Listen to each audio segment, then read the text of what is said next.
Jon Bass, welcome back to Rule the. I'm not. Do you know what, mate? I'm sorry. I've got to start. I've got a bit of a bone to pick with you, mate. Right? Okay. Because like your sort of your legacy, your infamy, even is founded on being Big Jon Bass.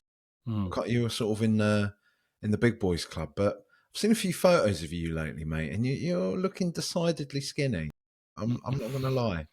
Well, it's You've let me down a bit there, mate. Like, getting yourself all healthy and that, you know.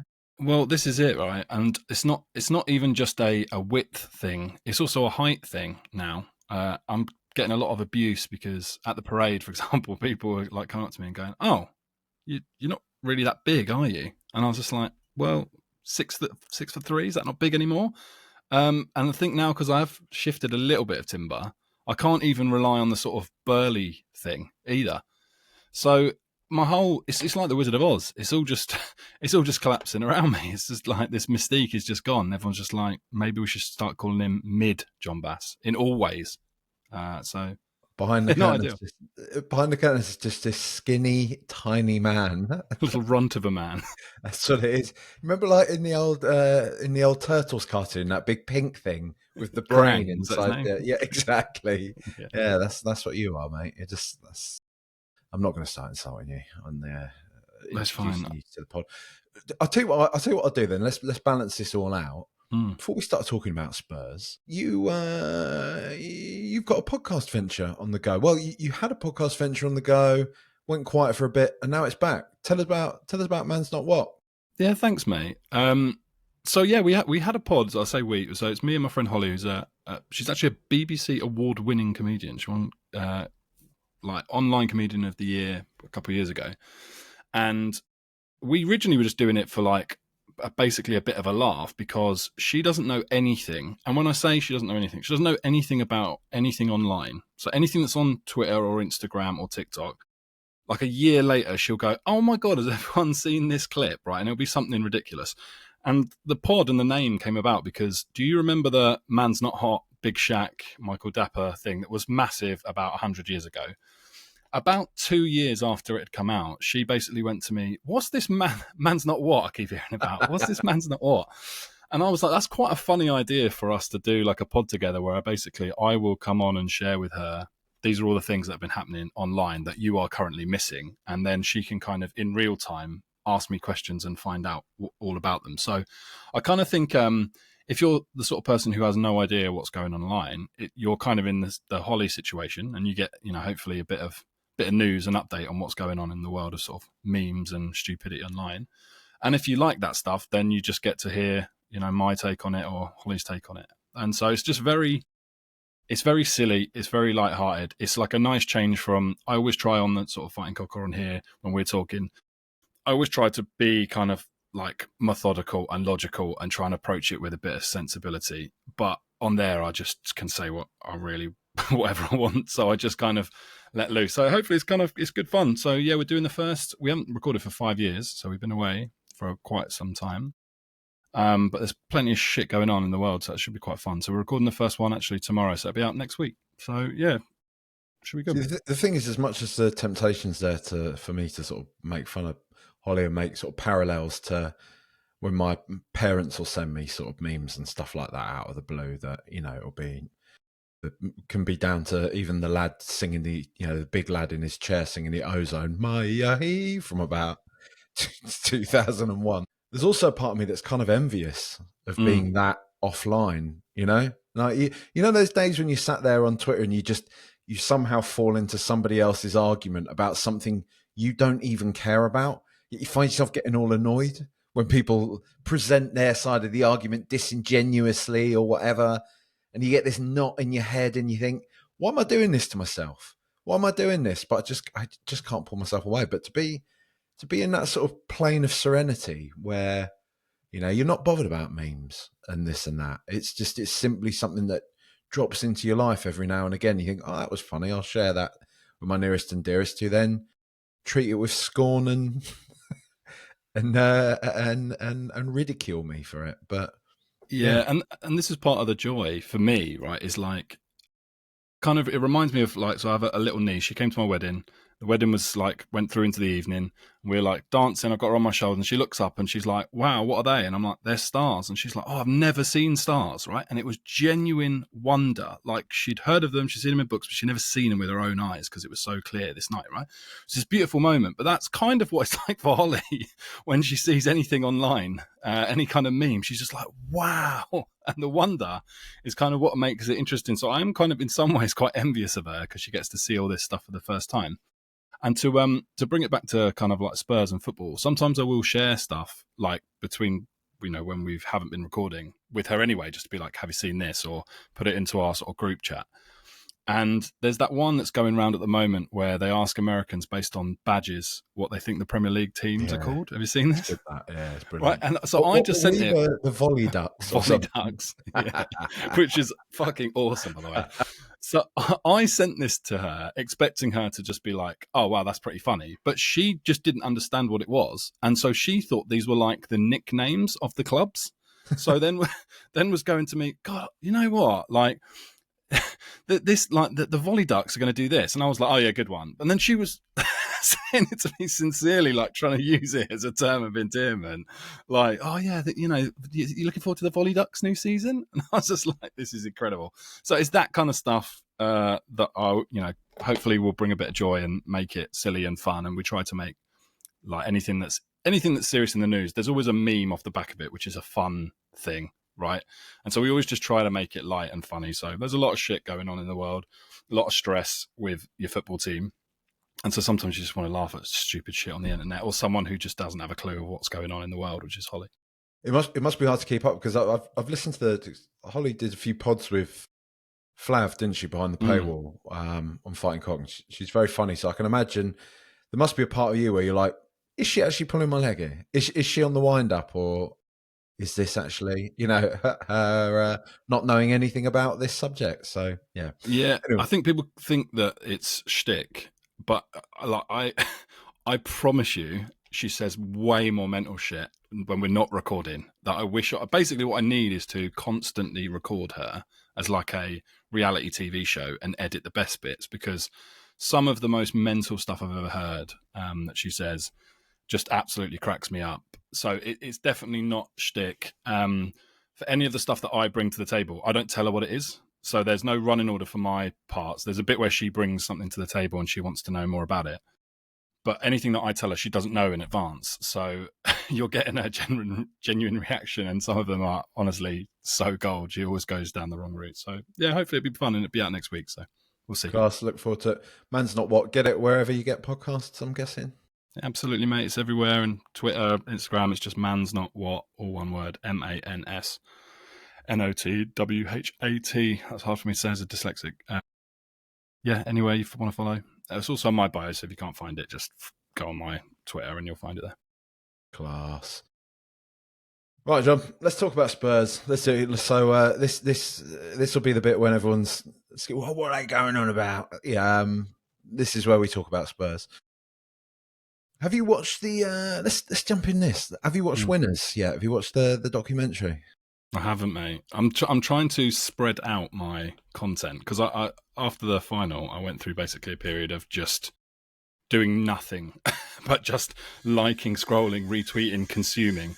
And so I went on holiday like the week after, and I kind of given myself a bit of a break. So I've got that to look forward to. I had this. I guess it's because it's such a like reflex now, that sort of idea of spoilers.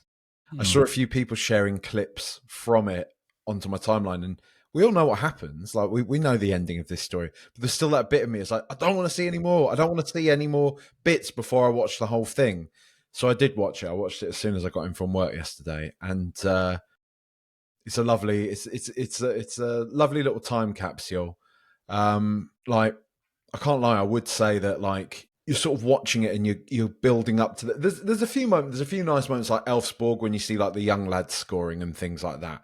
But really what you're waiting for is the final, how they show that, everything around the final and the parade and all that stuff out the back of it. And I did go into it thinking I'm going to watch this and just be kind of like, yeah, this is nice. This will be a nice reminder. It was a month ago. I still feel quite buzzy off it anyway. So yeah, I'm not expecting to But no, I was a bit of a wreck again watching it, watching the limbs, just the drama of it all. Hearing like, I think the thing that was lost on me, sort of, I guess, in the immediate aftermath of it, other than that one little clip that we saw where he was like, "Yes, we've done it, Rob, we've done it," is Clive Allen's commentary throughout. He's don't get me wrong, like, you know, he's a professional guy. He's been doing the club comms for a long time, but in that match, he's a Spurs fan, and when you hear so much of the comms, like, I mean, Rob Daly, I think Tom Foyne said on Twitter not long ago that Rob Daly is one of the best signings this club's ever made. Like, Yeah. and it's absolutely bang on when you're watching that, the sort of the way in which he commentates the drama. He emphasizes all the right points at the right time. What you want from a good commentator. So hearing that's great, but just hearing Clive Allen alongside him just be like, "Please go on, yeah, oh no," you know, just every single shriek, every single groan that a Spurs fan's doing, it's just absolutely magic. And seeing the players react to that and everything, some people are saying that, like, I've seen a few people on Twitter and stuff saying like, "Oh, they've cut Ange out of it and all that." They haven't at all. Like, there's Ange is in there. He's even doing his talking heads and stuff. I think, yeah. I mean, I can't say if in the edit there was more from him that they have cut out, but I would assume quite simply there's a logistical point there where they've been working on this for the past month, and Ange got sacked 2 weeks ago, so he was probably sacked whilst they were still making it. I don't doubt there would have been a point when they would said, "Can we grab you for 5 minutes, Andrew? We'd like another little bit for the end of this," which they haven't been able to do now. But from the cut I've seen, from the cut that's out there, it doesn't look like they've been disrespectful to him. I think quite the opposite. I think they've platformed him. They've had thoughts from him at every stage along the competition, and it's nice, you know. It's like I say, it's a nice time capsule. It's free from the immediacy of what's happening right now at Spurs, and I do kind of think that maybe in a year's time or something like that, 5 years time, watching that again is gonna hit it different, you know. Yeah, and that's kind of, I guess, kind of where I'm at. Is I felt like I didn't want to rush the buzz and the enjoyment. Like, I was really conscious after the final whistle went of just trying to soak in and like remember and feel like every moment. And every time something new would come out, I'd just consume it straight away, to the point where I was almost, like I said, almost becoming like a bit blurry with what I'd seen and what I hadn't seen. And so with stuff like this, I kind of want to savor it. Like, I've still got the full game recorded on my box, and I'm like, at some point, like when I just want to like relive that night, I'm going to rewatch the whole thing, because I didn't get to do that with the Champions League final. I haven't seen any fucking highlights of that game. I've seen nothing since the end of that game. But with this, and this obviously, this film will be part of it, there's now content that you can kind of, to your point, you can kind of relive in isolation when you want to relive those moments and have that back. That doesn't mean, for me anyway, it doesn't mean that I'm not all like currently basking in that glory still, because I 100% am. Like, honestly, I am still absolutely cracking up at the Warrior Trophy on Twitter. I can't, I actually cannot get over how much I'm enjoying it. Like, it's so funny, and it's basically like broken a lot of people's brains on the internet. You know, the stuff about, you know, when Tell signed, and then it was the like almost automatic, "He's not going to win any more trophies then," and it's just like, bang, there he is with a trophy at Tottenham. Fuck big, off. Like, shiny one, gold medal around his neck. How'd you like that? You know, how'd you like that? Have some of that. So I just honestly can't get enough of that. And I'd sort of, again, I'm seeing people going, "Oh, you know, I'm not sure I'm going to fall in love with Frank just yet, and I still feel a bit about Ange, and we've still got, who cares? Who cares all about all that right now? We have waited all this time to win a trophy, and we won a big one, a really big one that has a real heritage with our club that we all said we wanted, and we've got it. And basically, we have this like moment together that we can share, that we can get behind. And all the other stuff can run in parallel, right? It doesn't have to be either or. You don't have to go, right, that's enough of the trophy now. We've got to move on to next season. Like, no, we can bathe in this glory for a long, long time, and we should. And I really want to make sure that I get enough of that as possible. Yeah, that sounds awesome, and I'm definitely going to get around to watching that at some stage. But yeah, I'm just also just still bathing in the glory and just really enjoying all the memes on Twitter. Just absolutely gubbing Arsenal fans. They just don't know. They don't know what to do. I was some guy who basically posted, I think Arsenal posted something about Father's Day and like tried to make it about us, completely unprovoked, and then everyone just kind of piped in with "War a Trophy," and this one guy was just losing it. Like he was coming back with, well, we've won this many trophies and we won this and we've done this, and everyone's just going, yeah, it's in the past, mate, and like, congratulations about War a Trophy. And it was going on and on and on and on, like he just couldn't let it go. And it's almost like they can't understand now the point that we made for such a long time, which is that the rules, you guys set the rules, right? Which is if you win a trophy, you win, and no one can say anything to you, right? We've done that now, so you need to shut up and go away. And it's so brilliant. There's nothing they can say to us, and I'm bathing in the glory still, mate. I love it. Do you see that? It was brilliant. There's that one lad on Twitter, Kiddie Ever Ponytail, who a lot of people will have seen. So he's a very funny lad. He dug out one Gooner describing Spurs as trophy supremacists, and he was just like, I've dreamed. I used to pray for times like this, like from Meek Mill. You know, it's just like it's mad, isn't it? Because the thing is as well that what's so brilliant about it is the default is when they fall back to saying, oh, it's not all about winning trophies. You know, we've had some great memories this year. It's like, oh, should we cast our minds back to 16-17, lads, when Spurs fans were saying similar things and you were making fun of us? Which one is it? Which one is it, boys? Like, come on, tell us. This is it, brilliant. Isn't it? It's this that... Yeah. And to your point, this is it. Like, this is why we just got to enjoy it. Like, just enjoy. Ring every time. You know, when people say, you've done that now, you've done it, let's move on. Nah. Like, nah. No, for a long time. You know? Yeah, you've got to take every advantage when it presents itself. We've eaten more than our fair share of shit over my lifetime, so this is genuine glory that we can enjoy, and it has, to some extent, it has come at the expense of them because, you know, like if they'd have won anything in this season that they were going for, like the league or the Champions League. Look, it hasn't happened, so I can say it now, but it would have taken a bit of shine off it. It would have, because those two trophies are, you know, they're the next ones up, basically, right? That we want to aim for. But they didn't. They didn't. So now all they're clinging on to is Declan Rice's free kicks and PSG on XG. You see, there's like one guy's had like a print put. He did a proud. Just had this framed, and it was like one of those sort of graphical interpretations of the goal at a print put on the wall, and that was full of all War a Trophy responses as well. Like it's just so good. It's just so good. It's just this brute because, like you say, because we've had to stomach so much that we were bound to be unbearable as soon as we did something. For whatever Arsenal fans want to say about like. Because Flav was talking about this as well. He was on something on a pod or something or other. And somebody had said about, well, all you've won is, an Arsenal fan had said to him, all you've won is like Europa League. He's like, we've won 3 of them actually, mate. How many have you got? You know, and that's it. It's all that it takes. It's all that you need to say to them because they can't, and they must hate it. They must hate it. They can say whatever they like. Like, they can say, oh, I'd rather be an Arsenal fan right now than a Spurs fan, regardless of the trophy. Fine, but we're pretty happy. So, you know, who are you trying to convince? Yeah.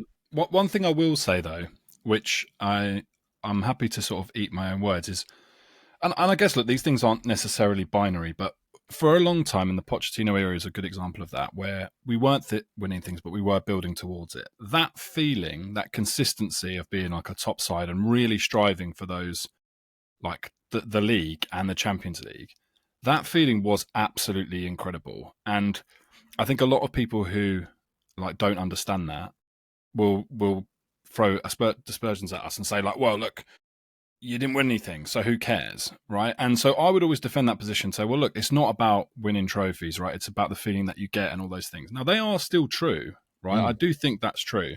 But one of the things that I did underestimate is how fucking good it feels to win, though, right? Like, and that actually, and I remember really clearly on an episode of the Fighting Cock I was talking about, and this was under Poch, is that we are aiming for the league and the Champions League. I don't care about the FA Cup and the League Cup and Europa, because we should be trying to win the top prizes.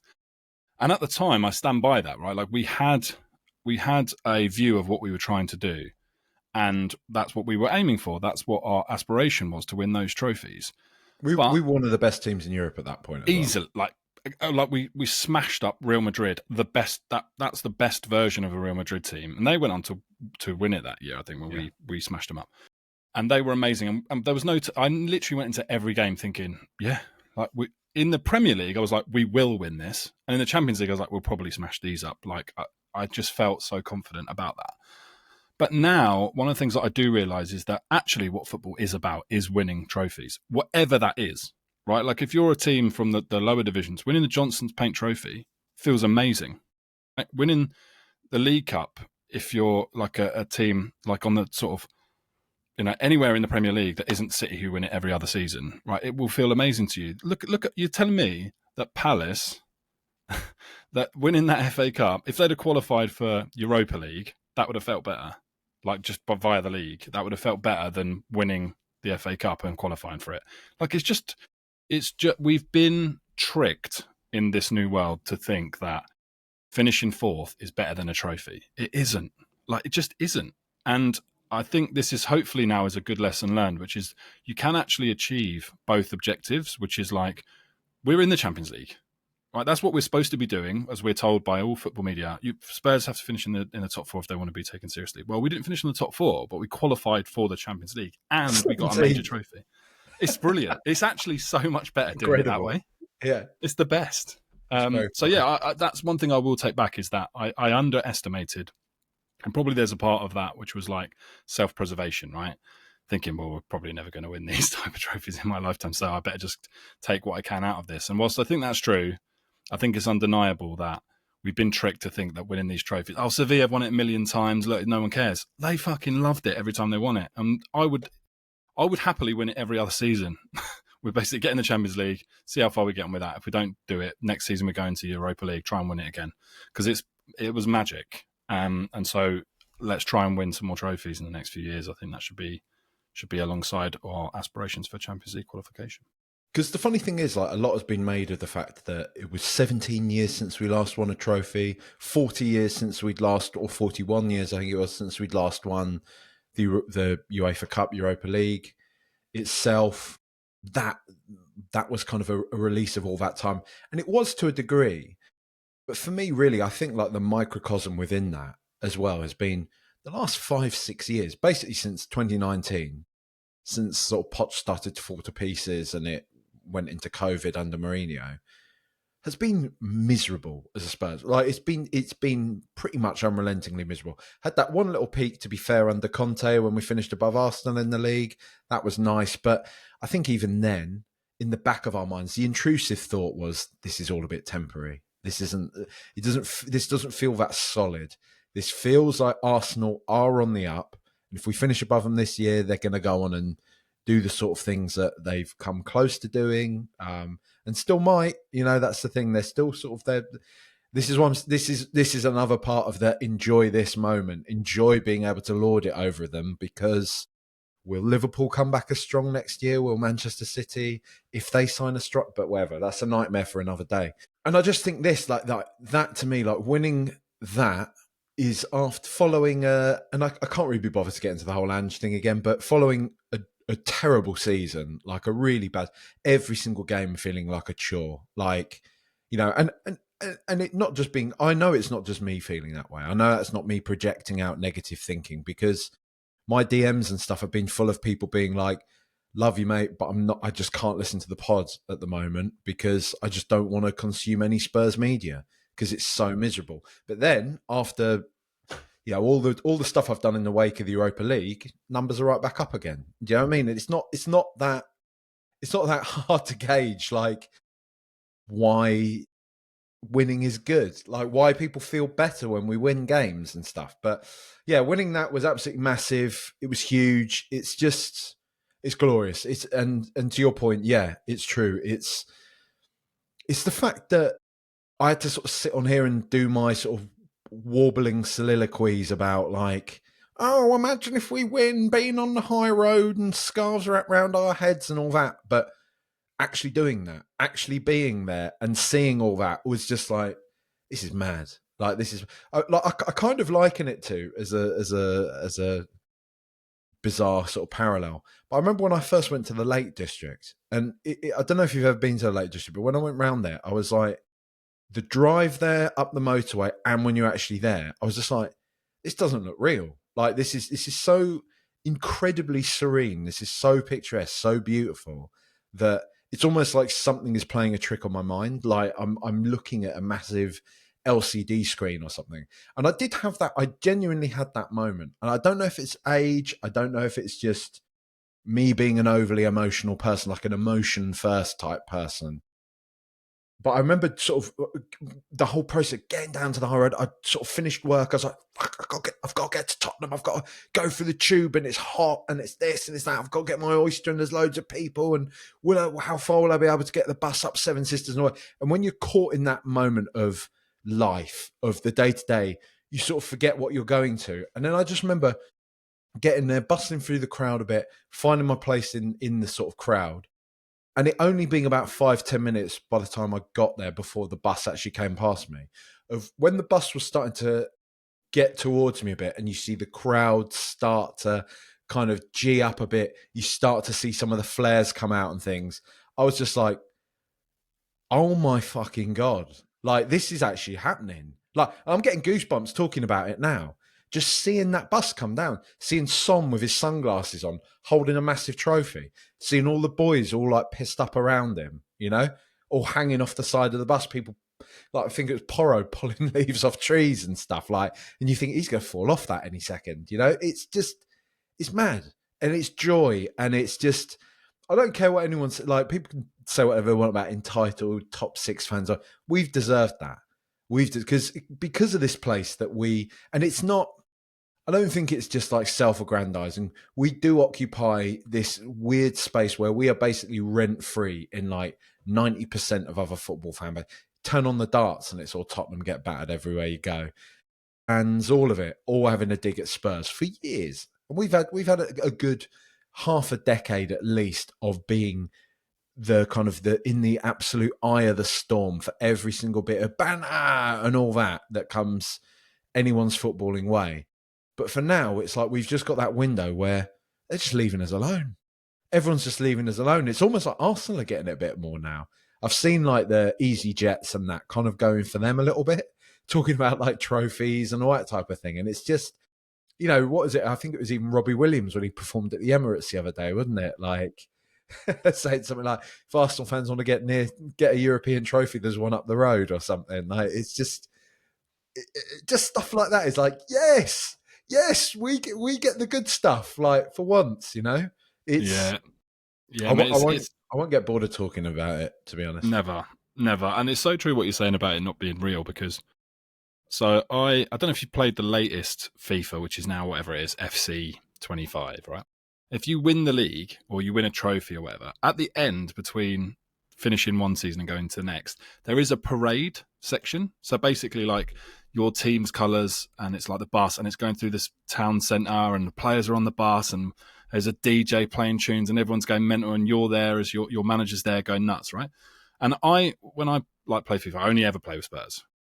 I know a lot of people like to manage other clubs and stuff. No, I always play with Spurs because I'm like, yes, I'm going to make sure that we win loads of trophies. That's going to be, and I get sacked all the time because I just basically prioritise winning cups and get fired. So like, I have, you know, a bit of solidarity with Ange on that one. And I just sort of had this weird thing where before the final, I was just looking like at my FIFA team, and it popped into my mind about this parade thing, and I just thought to myself, like, I might see that in real life. Like, I might actually see that if we win this, because they'd announced the parade by this point. And I was like, I cannot picture it though. My mind just couldn't create the images. I couldn't imagine it, which is so weird because, this is, it's a computer game, it's pretty realistic. You can see all the, the people and the characters, and it's your club badge. It's the Spurs badge and Spurs colours, and it's like a street that looks like London. And I just couldn't picture it. And all the way before the game, I couldn't picture us winning it. I couldn't picture Sonny picking up the trophy. I just couldn't imagine. I couldn't create those images, which made it even more incredible. When it was happening, it was like my whole body and my whole mind it was like going back to my seeing stars for the first time. It was like that. I genuinely was like, I can't comprehend what I am seeing here. This is such a special and amazing moment. And the parade was exactly like that. Like, we got there, I was with all some of the lads from the Fighting Cocks, of Spooky and Cow and Ricky and Flav, and we were like chatting and stuff. And again, it was like, I can see all the people here, right? I've seen Spurs fans in a area altogether hundreds of times. So that bit was completely normal. And then when you can hear the roar of the noise and you can start seeing the smoke from the flares and the bus is coming towards you, and when it starts to come in, then I just suddenly realised, like, this was like the parade on FIFA, but this is real, and I'm here and I'm witnessing this. And it was a very surreal moment where I felt like I did transcend my own body, and I was watching this unfold in like third party space. And it was absolutely glorious. And to be there with some of my closest friends and just soak that up. And I just, that day in some ways was even more joyous to me, because I didn't have any of the oh my God, are we going to win? We'd already won it. Now it was just a celebration, and all those things that we hold dear about our football club, that tribalism, that sort of being together, that belonging, just all encapsulated in that moment, was just such a beautiful thing. And I will never get tired. That is, and it's pathetic when you put it in the grand scheme of things, right? In terms of your life, but that is easily top 5 moments in my entire life, and probably will be to the day I die. That was such an incredibly emotional day. Absolutely incredible. The thing is, mate, we always do, and I don't really have a concise sort of line of thinking on this, because I tend to sort of default back to a similar position like you've just had there, where we kind of caveat this type of joy with, well, it's silly that we feel this way because it's not that important and all that type of thing. But it really is. And things like this really hammer it home. And it's not just about the fact Spurs have won a thing. It's not just about the fact that Spurs won our game and we have a big shiny thing. Anyone can neckbeard it and be all reductive about whatever they want to. You can do that about music. That's just somebody plinking some strings and it's making a vibration that makes a sound that resonates with it. Yeah, but stuff has meaning. It carries weight. We project ourselves onto all of these things. We allow ourselves to be vulnerable. And we do, we stand there in the stands or at home or wherever we watch these games and give ourselves to it completely. And having that kind of validated, having that faith and that belief that even if it's not always unwavering, we all have our moments, but that deep, because if you didn't have that faith, ultimately, if you didn't have that belief that we could do it, your rational brain would take over and you'd bin it off. But we all want that escape. And that's why I'm not cynical about it. I thought it was class seeing Palace win the cup. I thought, same. I do understand there's issues there and stuff with the ownership, but for Newcastle fans, I know a good few Newcastle fans and stuff, and they are mad about their club. It's a proper community club, and they are proper fans, if you want to put it in that kind of way. And to see them sort of get something over the line was great, and it's just magic in it, man. It's brilliant. And again, I just always default back to what Pochettino said after the Ajax game, which is, without football, these type of emotions, they don't exist, and it's true. I just want to touch on the on the FIFA parade, because it's a London club and stuff. When you do the trophy parade with Spurs, does it go past Big Ben and then a couple of minutes later you're outside the Tottenham ground? Do you know what I mean? You are in London, yeah. Buckingham Palace, and there's there's the king just waving off the balcony as you go by, and then all of a sudden, you're in Hyde Park. That's the next bit. They're just next to each other, and then you're at the Millennium Dome, obviously the O2 there. Yeah, no. What is kind of funny about it though is that it's just generic City. So like, there are always people sunbathing on the roof, and because it's a computer game, like everyone's just in amazing shape. And I'm like, cut to the high road, and there's just like slobs on the balcony eating Chick King, like tops Yeah, off, just like, having can of bubbles Stella off at 11 keys a.m. and stuff. Do you know what I mean? Like, yeah. Yeah, exactly. So not quite the same in that light, but yeah, it was amazing actually seeing people. What was funny is that the people climbing on the roofs, and like people were like literally that lad climbing up the drain pipe and stuff to get into position. What it also gave me a huge sense of pride is just how fucking incredible our support is, right? And how much of a big club we are. And it is that sort of cliche thing of like, we're a sleeping giant. We are a massive club. And that's why I think it really does, it does rattle me when people say stuff about us, because I sort of think like, there's actually a level of respect here that we're not getting for our history and what we've achieved in football. There's a hierarchy, and okay, we're not like the number. We're not Liverpool, right? We don't have the history of them, but we are.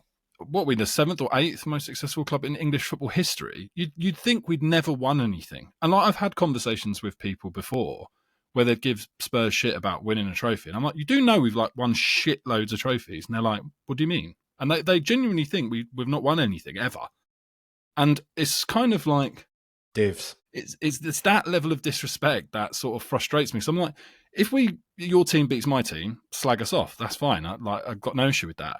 But if you're going to come for like the club and like the history of the club, and you're like, I don't know, some fucking shit little club that wants to give us a load of beans. Like if you're a Bournemouth fan and you want to give us a load of beans, like there's not a world in which Bournemouth and Tottenham are on any similar plane other than the fact we're now in the same division. Like we're in another galaxy to most of the other clubs in the entire football pyramid, right? There's a handful of clubs above us. That's it. And there's a couple of other clubs like the Forests and Leeds who had this amazing history, and Everton and Wolves and stuff. Villa, Fine. yeah. But we've been like consistently, even when we've not been winning things, we've been at the top end of trying to win those things. So it's just that stuff that's always bothered me. And I kind of felt like the parade and the sort of fallout from this was quite a good reminder to how massive we are as a football club. And it just gave me a real sense of pride. And I just think that's one of the things that, for all of his faults and all of the issues that we all have, I'm sure, with Ange and his football, that's one of the things I'll always be grateful to him for, is that he did really bat for the club in terms of like the things that I know you and I find really important in terms of like the standing of the club and being a statesman for the club. I think he understood that. And look, there were a couple of missteps with the ear cupping and the Man City game, with the Arsenal thing. But generally speaking, that's probably the thing that will be his best legacy for me, is I think he's reminded people what a great institution and what a brilliant club we have. And having that trophy to kind of pin on it just really brought that together. So, yeah, that's kind of how I feel about his legacy, really. Even in the middle of like digging him out, because I was digging him out towards the end and stuff. But that bit, I just remember that when I think it was ahead of a Premier League game, but they said something to him about like, well, wouldn't you rather be finishing higher up the league than winning Europa League or something like that? I can't remember exactly what it was that was put to him, but some snarky journalist said something along those lines to him. And how it just stopped him in his tracks. He was like, it's true, isn't it? It's always different when it's Tottenham. It's always different the way you talk about this club, the way you sort of try to diminish the achievements. And I just sort of thought, go on, lad. Like, nobody is saying, if it was Antonio Conte in your position, he'd be like, yeah, well, what am I supposed to do? As he basically said towards the end, what am I supposed to do with this club? What am I supposed to do? Look at them. Look at the history of them. Basically echoing what Chiellini had said a few years prior. And I just I did, like, you bang on with that with Ange, because he did step up, and I his statement after he left and everything was perfectly emblematic of that. And like I say, I felt immediately, and I still feel like if I'm pressed, regardless of what I've said about him, on an emotional level, I feel it was harsh to sack him. Like, but as the sort of dust is even settling on that a bit now, I'm not going to sit here and say I think it was entirely the wrong decision on a footballing level and anything like that. But I just don't think it's not a discussion that's going to really, it doesn't get us anywhere, because ultimately it's happened, and all that it's going to lead to is Spurs fans arguing with one another, and for there to be toxicity coming out the back of what is a really good and really happy time for Spurs. So just continue to reflect on the good times, give Ange the props that he's due.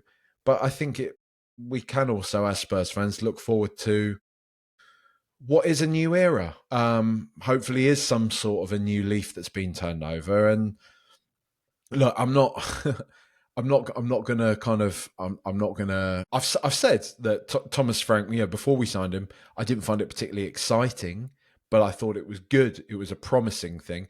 And I kind of feel that way, if he hadn't gone to Madrid and we'd managed to get Xavi Alonso away from Leverkusen, that to me is, I'm pumped. That is exciting. That's a statement of intent. He plays the type of football we want to play. I'm sure some tacticos would disagree, but in a broad sense, he plays in a certain style that is befitting of Tottenham Hotspur.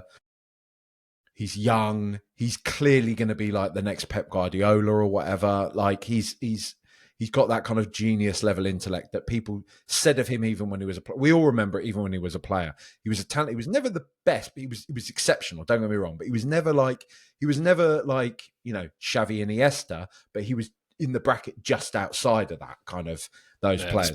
Spanish Michael Carrick. Underrated to a certain extent. Bang on. Yeah. Exactly that. He was unfortunate to be born in an era when Spain had exceptional players playing in positions that he played in, but he was still a brilliant player. The guy played for Real Madrid. The guy pretty sure he won the Champions League with Liverpool, didn't he? I can't remember if he was part of that. He was part of that team, wasn't he? Yeah. And people always said of his football brain, his footballing intellect. I don't know why I'm going on about Xavi Alonso so much. I'm just saying the point is, had we got him, it would have been really excited. Thomas Frank, I'm not buzzing. I'm not sat here being like, get in there. We got, Frank the Tank in. But what I am sat here thinking is, that makes sense. I think that is a guy that can raise our floor again. I think he is a guy that can get us back in. And this is kind of where we're at right now at the moment, because I do think quite how easy we've been to play against at times this season will have a knock-on effect. So I think there will be a ripple effect to that. I do think there will be people that will bring it to Spurs a lot more than they maybe otherwise wouldn't have done. So do you know what I mean? I think there are going to be things like that, but I think Frank has the footballing brain from what we've seen, and the temperament and just the personality to be able to step up for Spurs and, like I say, raise that floor a bit, get us back in contention for the top 6. Before we start talking about other things, let's get Spurs back into that top 6, because Villa, Newcastle, Brighton, lots of these teams are getting a lot better. That's who we're sort of fighting against again now. Before we start dreaming of finishing above Arsenal and Liverpool and those sort of teams right now. People can call it negative, you can say it's Levy apologism and all that type of thing. But I think it's just the reality of where we are right now. And I don't think that's equally, I don't want that to come across as an inherently negative thing, because I think a lot of our team, although very talented, are still very young. They're very early on in their careers. And I think it's a lot to expect of players like Bergvall, Gray, who are clearly very, very talented, to lead us to finish in top of the Premier League, maybe in 3-4 years' time. But they're kids still. They're still kids, and we shouldn't lose sight of that. And I am looking forward to seeing what Thomas Frank can do. I mean, you're on board with it, aren't you? Yeah, mate. I felt very similar. I think emotionally I was like, this feels wrong. And I think I was very much caught up in the passion of, you can't sack a manager who's just won you a trophy. But I understand the decision completely, right? And I think that sometimes what I want the club to do when they make a different decision and it works out, I'm like, okay, take my emotion out of it. I can see why they've done that. And I kind of think it's the same thing that's happened here. Like, if I look at it and I think that we thought, I think, after going through the Mourinho's, the Contes, let's park Nuno for a bit, that the win now manager idea had kind of gone. But in reality, that's kind of what Ange saw himself as. Like, I'm a manager who comes in and wins things with clubs. I'm going to come in and win something here. And that's kind of what he's done, right? And if you look at where else he's been, there's always been a bit of a shelf life to that. It sort of gets him to a certain point and then he wants to move on.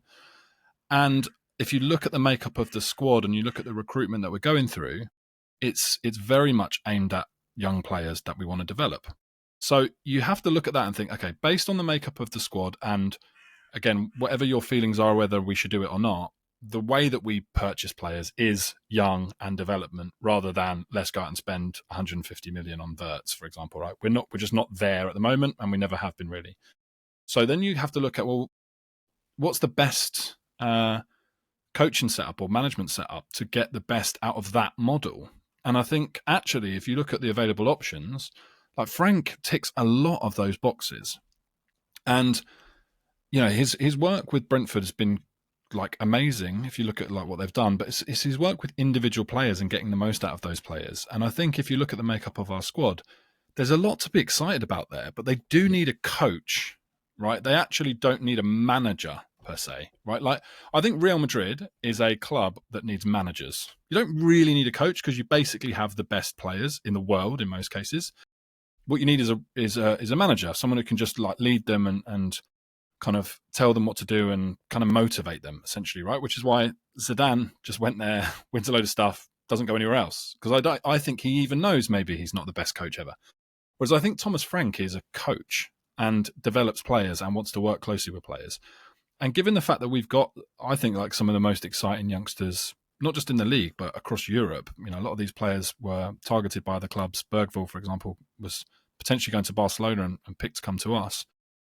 We've got to get the most out of them, because if you do that correctly and you sprinkle in a bit of experience on top of that, all of a sudden it goes from, oh God, we've got a bunch of kids and a load of shit players, like we're miles off, to suddenly like we've just got a crop of incredible young players. And it is a little bit like that early Poch era, like completely different set of circumstances in terms of, you know, we don't have a Harry Kane from the youth academy and that kind of stuff, but we do have an incredible crop of young players who currently haven't reached their potential. That if you can build upon that and you can sign a few players here and there that just add that quality, I just think there's so much to be excited about. And whilst he individually isn't a Xavi Alonso type name, he kind of is exactly what we need, isn't it? Like a really tactically astute coach who can like flex and adapt based on the opposition. That's something everyone had a problem with Ange because he was too rigid and didn't change. Well, that's Frank. That's like one of the things he's really known for is adapting and coming up with that.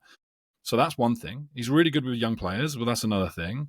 And he, in some ways, is like, he's quite young for a manager, right? So like, this is like when Pochettino went from Espanyol to Southampton and then arrived at Spurs. He was kind of ready for a job with that profile. And as we've been talking about, a massive club that's got this huge upside. That's what this represents for Frank as well, right? Let's not forget who we are. We are a massive club who's just finished 17th. The upside is enormous for him. There's this huge opportunity for him to, like you said, to create a really solid foundation where the expectations, albeit we've just won this massive trophy, but in the league, like the only way is up, right? And he can really push on. And if he does finish top six, everybody will see that as really successful. And that's another season. That's another load of time into those young players while they're learning and developing. I just feel like there's so much to be positive about in this scenario that it just gets me really excited. And so I think you can separate him now to what it could be like and to get excited by that.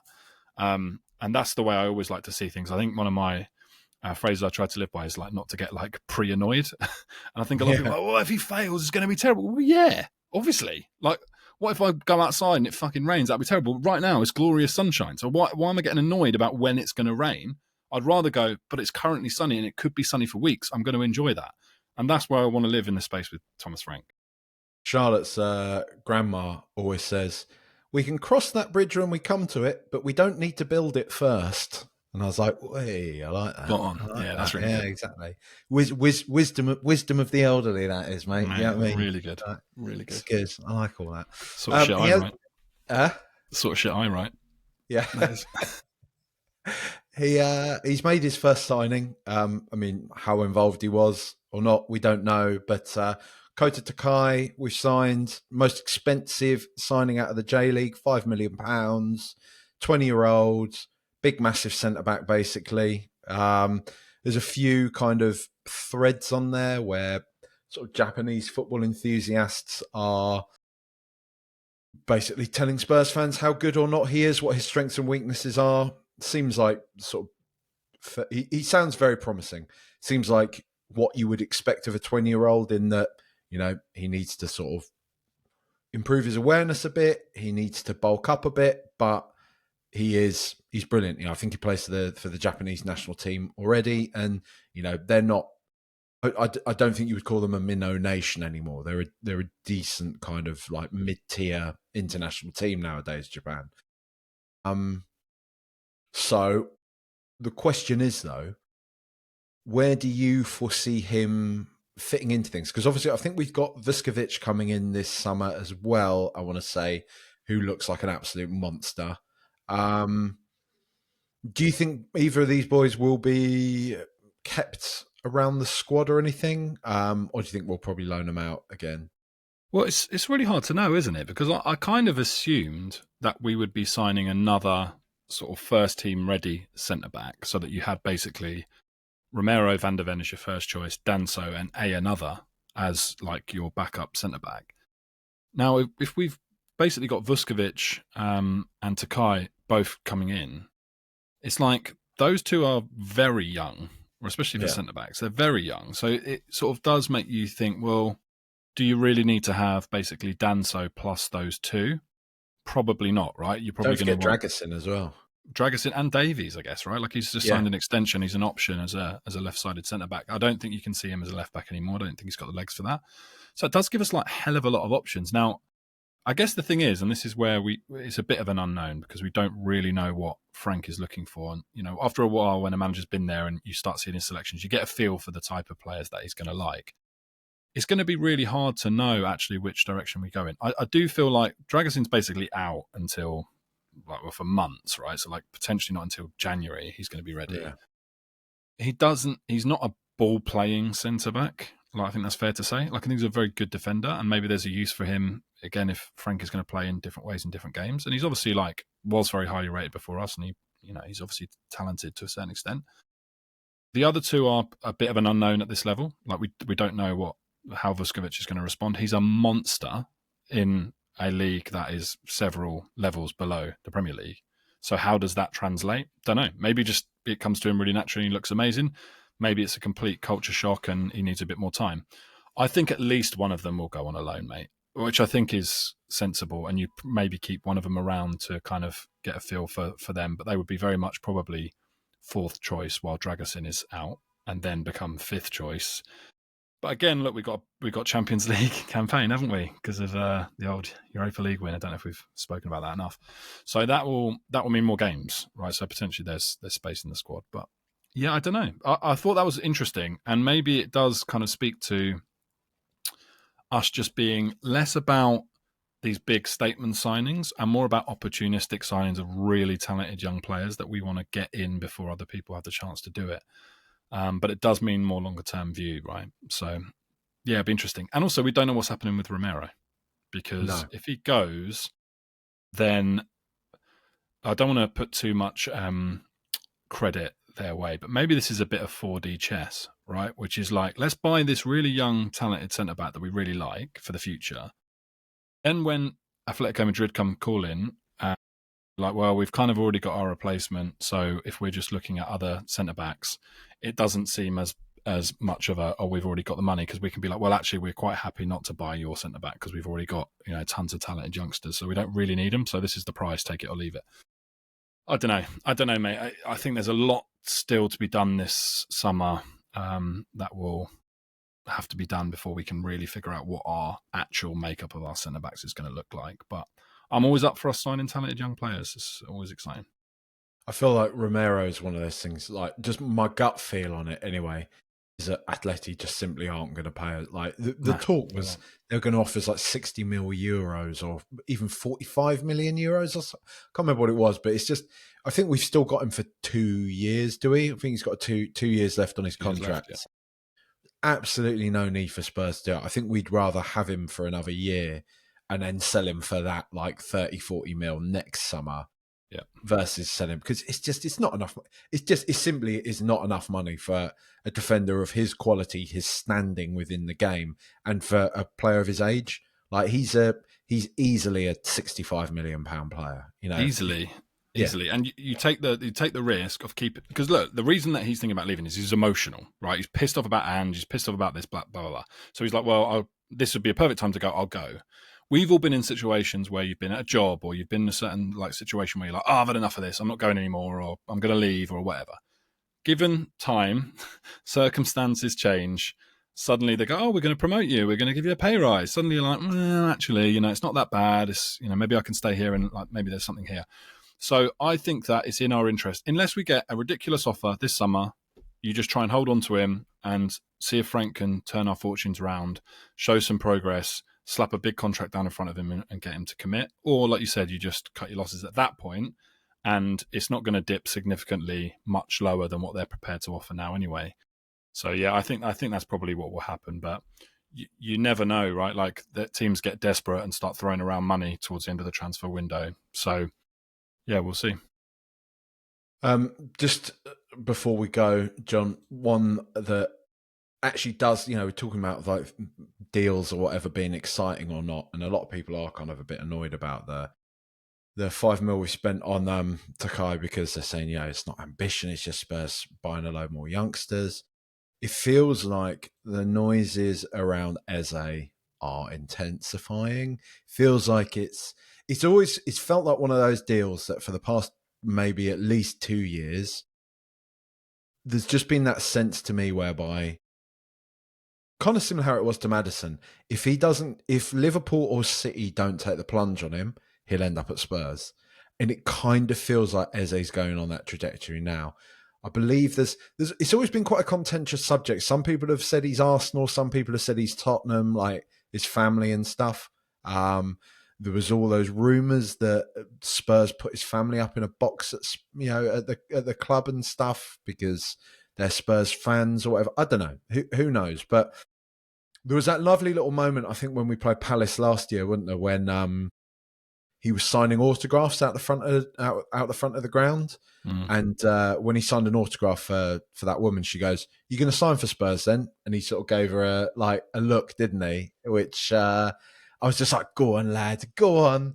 I mean, I've been on record plenty. I love him. I think he is absolutely quality.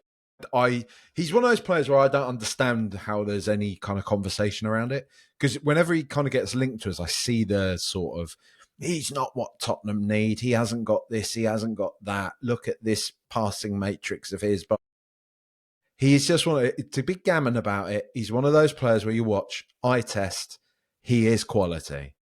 He makes things happen. And I don't think right now Spurs have enough players who can win games, who can turn a game on its head with a moment of absolute brilliance. Like there's kind of like with Eze, I get it. I get there's some similarities with Maddison. I know there's similarities there, but there's also kind of shades of Dele in there as well.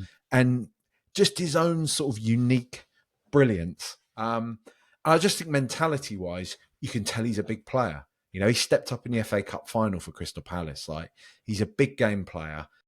I think he carries it, and I think he is now ready for that step up. And I'd be absolutely buzzing if we signed him. I don't know where he fits. I don't know how everyone fits around him. But to me, he's just one of those players where you get him and you make it work because he's that good. To me, anyway.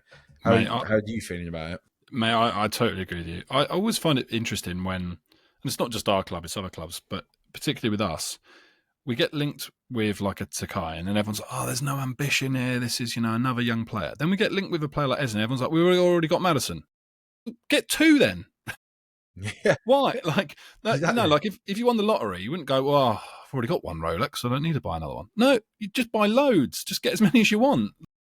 If we want to have options, when Maddison got injured, everyone was like, "Oh God, we've got no creativity in the squad." Yes, because everyone's worrying about having two players who are quite similar in the sense that they're both attacking threats who are technically good and can turn on the ball and receive the ball under pressure. Well, let's have another one. I'd be quite happy if we signed Eze and another one so that we had options all over the pitch so that we could rotate these players. So I would love us to sign Eze. I've always been a big fan of his as well. I just think the one thing that we really miss in our midfield particularly, but kind of across the squad in forward positions, is like really technically gifted players, right? And I know there's this big like trend about dribbly boys as wingers, but I think just more generally, there's a lot of athletes now in the Premier League, a lot of runners, a lot of big, strong players. And that's great. And obviously, like all Premier League players are technically good in comparison to like all players generally. But I'm talking about at the top level that those players with that sort of touch and technique and guile, they really make a big difference. And like you can see it for Spurs, right? When Maddison's not there, we just don't keep the ball as well. Like we really struggle to look like a fluid passing football team because we have a lot of players who want to run with the ball and want to like get on the end of things as opposed to being able to be comfortable in position and ping it around and that touch and technique. And Eze is one of those players. I watched a bit of the FA Cup final and the amount of times like he would just get them out of trouble because his touch and his like technique and his skill is so high that he would just get them up the pitch. And I feel like one area that we do lack in is we don't have an alternative to Maddison. And actually, it shouldn't be either or. Like, I just want to see more technical players on the pitch at the same time because that means you don't have to defend so much if you always have the ball. And if you have technical players, they can keep that for you.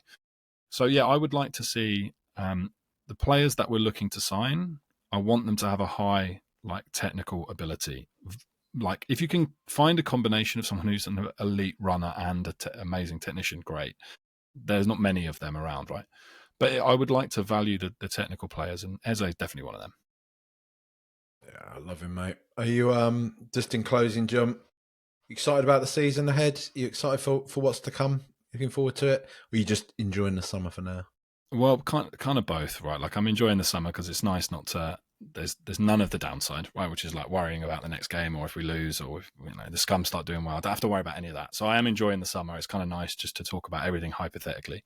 But I'm always excited. I like the one thing that's really interesting. I've noticed obviously a lot of the discourse around, Ange and blah blah blah. I support Spurs. I don't support any individual players. I don't support managers, coaches, the chairman, nothing. I support the club. And I'm always excited when we're going into a new season. It's a complete, for me anyway, I think every season we're going to win the league.